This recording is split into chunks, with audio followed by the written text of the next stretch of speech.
Imagine a world map with no United States, no Washington, D.C., no Declaration of Independence, no stars and stripes. Instead, a massive British dominion stretches across North America, sprawling, red, and loyal to the crown. The world's most dominant superpower, never born. The American Revolution wasn't just a colonial rebellion. It was a rupture that reshaped global history. The founding of the United States created a new kind of power, unleashed democratic ideals, and triggered a chain of revolutions and empires rising and falling across continents. But what if that rupture never occurred? What if the American colonies remained under British control, never birthing an independent United States? In this alternate timeline, the consequences are staggering. Without the USA as an independent force, the global power balance shifts dramatically. British North America evolves into something more powerful than modern Canada, an enormous, integrated dominion under the British Empire's banner. France, deprived of revolutionary inspiration, teeters down a different path, and the very concept of a global superpower may look nothing like what we've come to expect. This is the world where America never broke free. And the butterfly effect, it's far more colossal than anyone could have predicted. But to understand the scale of this alternate reality,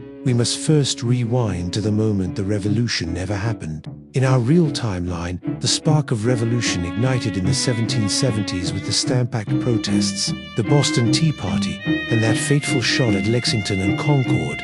But in this alternate world, that spark is never allowed to spread, or it's extinguished before it becomes an inferno. So, what changes? Perhaps Britain reacts faster and smarter to colonial unrest. Maybe Parliament grants the colonies limited representation early on, avoiding the rallying cry of no taxation without representation, the intolerable acts, weakened or never imposed. Key figures like George Washington and Benjamin Franklin remain loyal to the crown, either co-opted by promises of status, or crushed by superior British logistics and overwhelming force. And crucially, France, seeing no opening to weaken its British rival, refuses to aid the rebels. Without French military and financial support, the Continental Army collapses quickly. The rebellion sputters out, not with a bang, but with a sigh. Resistance leaders are arrested or exiled. The remaining colonies are reorganized under stricter imperial governance. The names of revolutionary heroes, like Jefferson or Adams, fade from history, replaced by governors and lords appointed by Parliament. But this isn't just a story of suppression. In the decades that follow,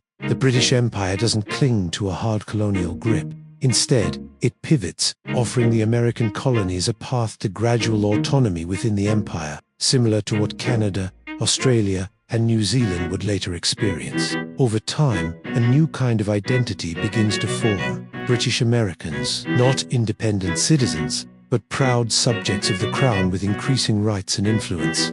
Slavery, too, may evolve differently in this world, with the British abolition of the slave trade in 1807 and slavery itself in 1833. The American South, still under British jurisdiction, faces an earlier confrontation with emancipation. The horrors of a U.S. Civil War might never happen, but the struggle between economic necessity and moral pressure unfolds in slower, perhaps more bureaucratic terms. Plantations are restructured. Freed slaves become British subjects rather than emancipated citizens of a breakaway republic. This North America doesn't fracture into civil war, doesn't expand with manifest destiny, and doesn't fight for independence. Instead, it becomes a cohesive bloc, still under the Union Jack, yet slowly evolving its own regional character. Vast, English-speaking, and growing rapidly, British North America starts to resemble a mega-Canada, stretching from the Atlantic to the Pacific.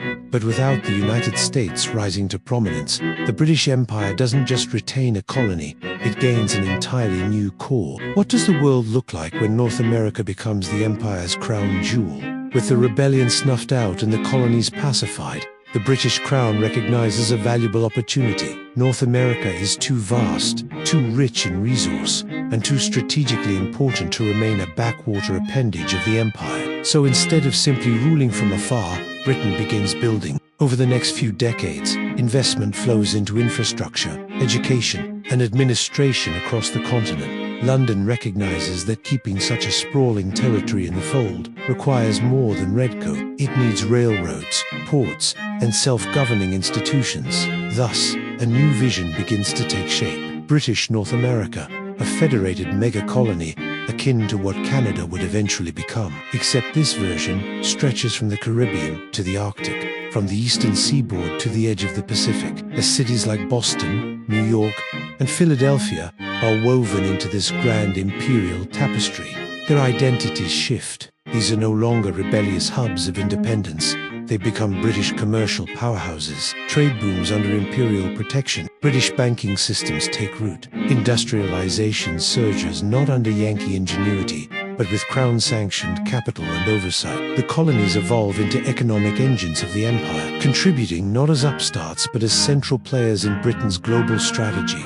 Without the US expansion westward under manifest destiny, the continent's development takes on a different rhythm. Settlements still push westward, but under a more coordinated, centralized plan. Rather than state-by-state expansion and conflict with Native American nations, British policy, still deeply flawed and imperialist, leans on treaties, trade, and managed integration. Some indigenous nations fare better under British diplomacy, though others still suffer displacement. The frontier becomes a slower, more bureaucratic zone, not a violent scramble. Meanwhile, the issue of slavery takes a different path. With British abolitionist movements gaining strength in the early 1800s, slavery is outlawed across the empire, including British North America. By the 1830s, southern plantation economies, dependent on forced labor, are forced into early restructuring. Freedmen, now British subjects, don't become second-class citizens of a segregated republic, but instead enter a new,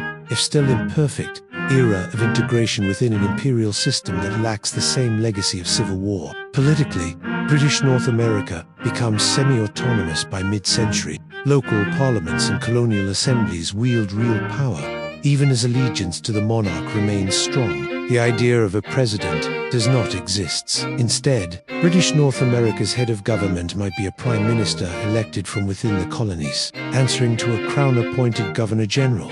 The structure mirrors Canada's development, but on a far grander scale.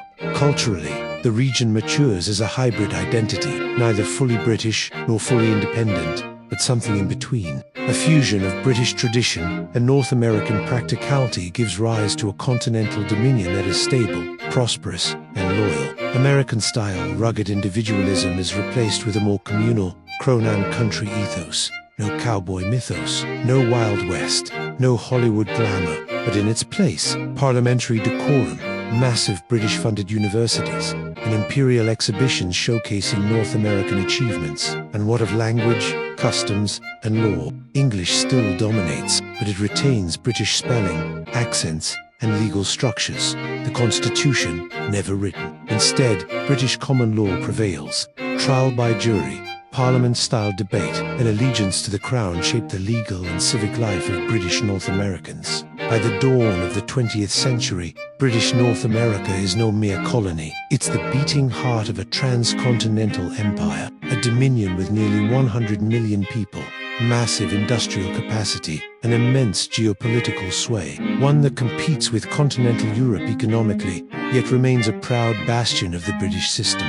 But if British North America grows into this empire, within an empire, what happens to the rest of the world without the rise of an independent United States to counterbalance it? The failure of the American Revolution doesn't just reshape North America, it sends shockwaves across the entire globe. And at the heart of that cascade is France. In our real timeline, France's support for the American rebels drained its treasury and contributed directly to the collapse of the monarchy and the eruption of the French Revolution. But in this alternate world, France never enters the fray. It never funds ships, troops, or weapons to fuel the foreign revolution. And as a result, Louis XVI may never face the guillotine. Without the financial black hole of the American Revolution, the French monarchy lingers longer. That doesn't mean the ancien survives indefinitely. France still wrestles with inequality and unrest, but the pace of upheaval is slower, perhaps even diverted into reform rather than bloodshed. Napoleon Bonaparte's maybe never rises, or if he does, it's not atop the ashes of a broken republic. Meanwhile, the absence of an independent United States throws off the global balance of power. In the 19th century, the British Empire, already vast, now has the advantage of a loyal and booming British North America. It faces no ideological challenge from an American democracy. There's no competing republic broadcasting the ideals of liberty, capitalism, and self-determination across the globe. No Statue of Liberty, no city on a hill. Just one dominant, imperial voice, echoing from London to Boston, from India to Jamaica. In Latin America, independence movements lose a critical model and ally, without the US Revolution as inspiration, and without a friendly American government to recognize breakaway republics. Spanish and Portuguese colonies may struggle longer under imperial rule. Some may remain colonies well into the 20th century, their revolutions stunted or crushed by European monarchies, emboldened by Britain's example. The Industrial Revolution still surges forward, but its epicenter tilts even more decisively toward Britain and its loyal territories.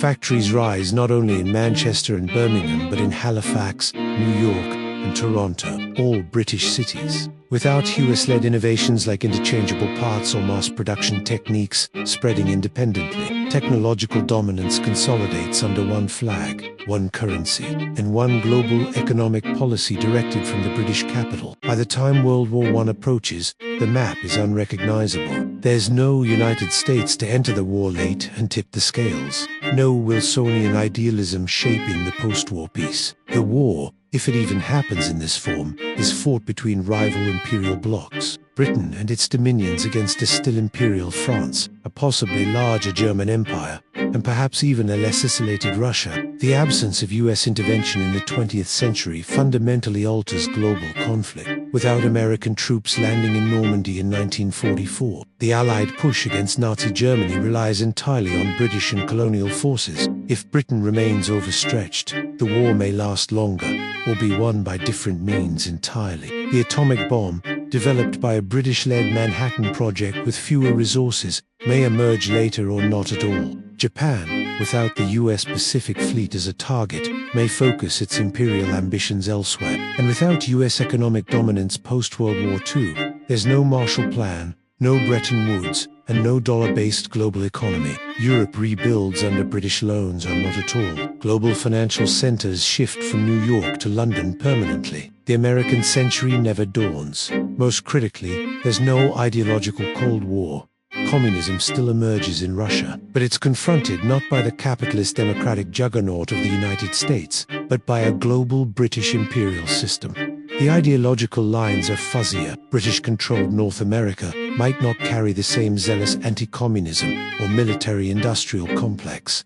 NATO never formed. The UN possibly headquartered in London, or never created at all. And so, with no superpower to rival it, the British Empire endures. But can one empire truly dominate a modern, changing world indefinitely? With no American superpower to challenge it, the British Empire marches into the 20th century stronger than ever. British North America, rich, loyal, and densely populated, acts as the empire's western fortress, a transatlantic complement to the motherland. And with no American competition, the British model of governance, culture, and commerce becomes the global standard by default.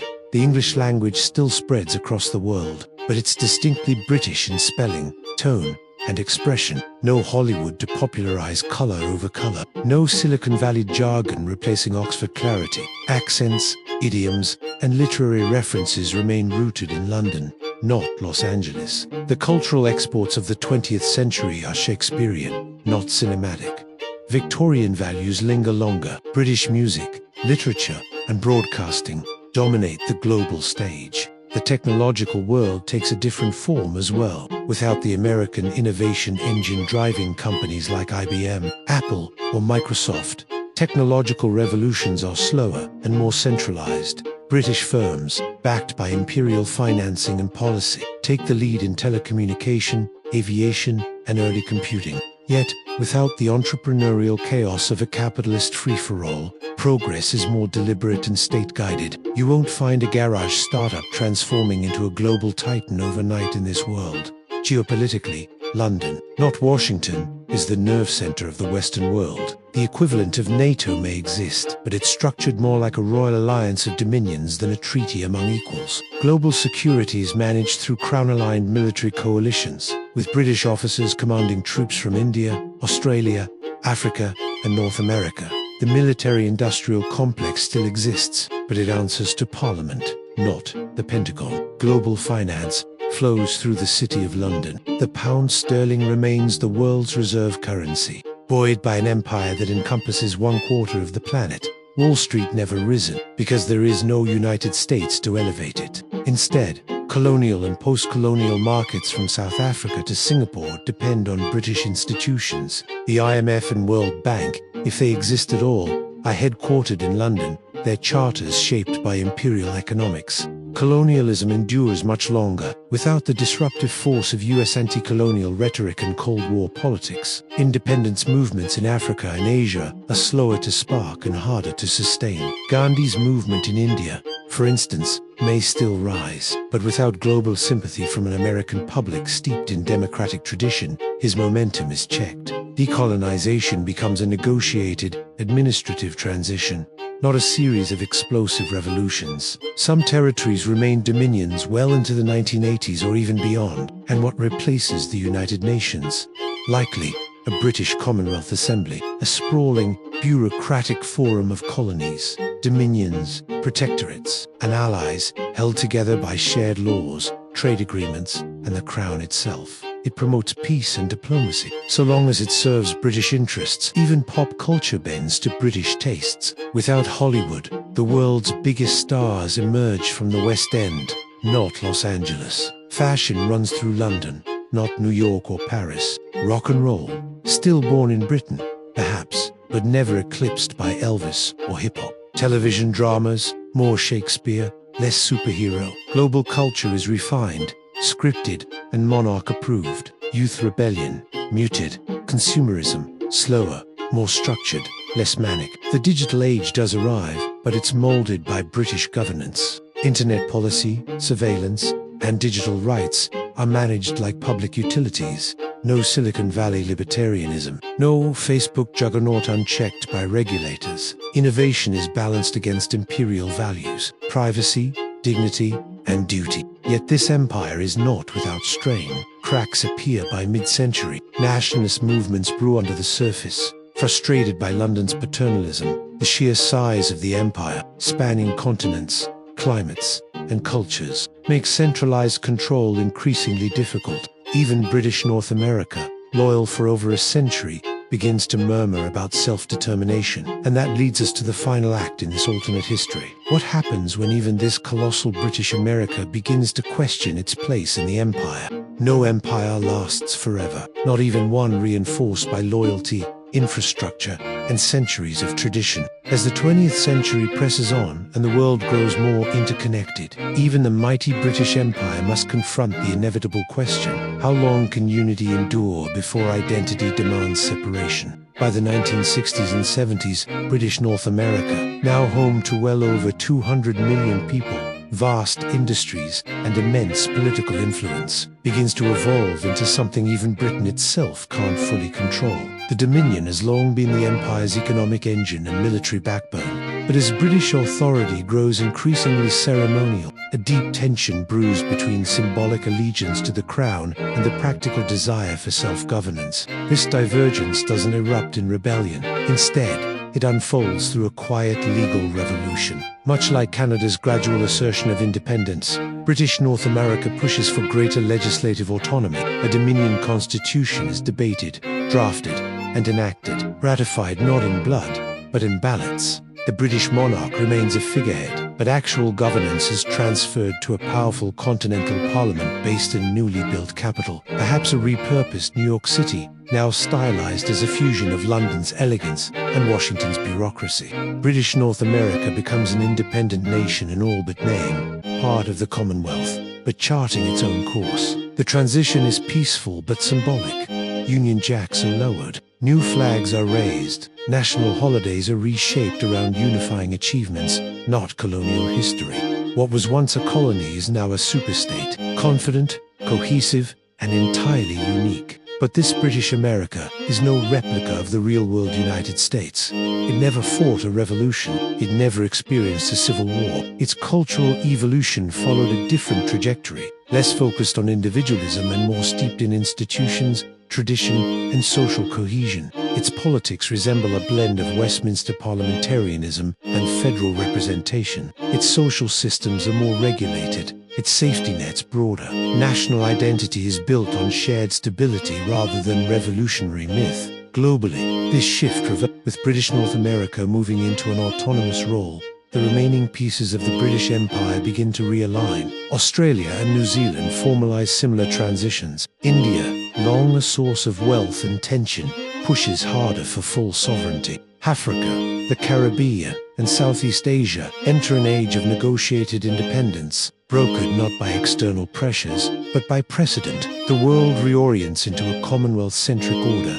Instead of a Cold War between two ideological blocs, we see a multipolar world shaped by federated alliances. British North America anchors one pillar, a united Europe. Free of interventionism, anchors another, China risks, but it does so cautiously, facing a global order, less distracted by American influence and more firmly rooted in long-standing colonial relationships. The economy is similarly restructured. Instead of the dollar, it's the pound, or a digital Commonwealth credit, that dominates global trade. London and Toronto share economic influence. Global pop culture, while modernizing, reflects a very different flavor. Fewer Marvel franchises, more Shakespearean adaptations, BBC-style prestige dramas, and Commonwealth sports like cricket overtaking the NFL and NBA in viewership. Even technology follows a distinct path. Without Silicon Valley as a cultural blueprint, the internet matures more cautiously. Data is regulated from the start. British law, not US corporate policy, defines online speech, privacy, and platform moderation. Social media still exists, but it's slower, more regulated, and often publicly funded. Viral culture leans intellectual, not impulsive. In this world, identity is a hybrid concept. British Americans do not see themselves as second class to the crown. They see themselves as the evolution of it. Their accents carry hints of London, Nova Scotia, and the Deep South all at once. Their literature combines British wit with frontier resilience. Their art, politics, and philosophy reflect a civilization that grew not by rejecting its past, but by absorbing and reshaping it over time. And in doing so, British North America creates something rare in world history, a peaceful transition from empire to influence, from colony to superstate, without revolution, civil war, or collapse. A model not of disruption, but of deliberate transformation. But even in this carefully managed world, the shadow of what might have been still lingers. So how different is this path, really? And what does it reveal about the fragile foundations of the world we know today? In this alternate timeline, the shot heard round the world never echoes, the revolution never burns, and the republic never rises. Instead, British America grows steadily under the crown, sprawling, influential, and powerful in ways that don't rely on rebellion, but on absorption, endurance, and integration. Without the United States as a revolutionary force, the entire global order shifts. Democracy doesn't vanish, but it matures differently. Culture doesn't disappear, but it evolves under monarchs instead of presidents. Wars are fought, borders are redrawn, and ideologies clash, but under a vastly different set of assumptions and alliances. This version of the world is neither a utopia nor a dystopia. It is familiar, yet uncanny, a world shaped not by liberty's leap, but by empire's reach. And in that absence, in the silence where the American Revolution would have been, we are reminded of just how fragile the world's foundations are. How easily the future can diverge on the edge of a bayonet, or the stroke of a treaty never signed. What do you think? Would this British-led world have been more peaceful, or more oppressive, more stable, or more stagnant? Drop your thoughts in the comments. We want to hear what version of history you imagine. If you enjoyed this deep dive into alternate timelines, hit like, tap subscribe, and ring that notification bell so you don't miss what's next. Until then, keep questioning the past to understand the future.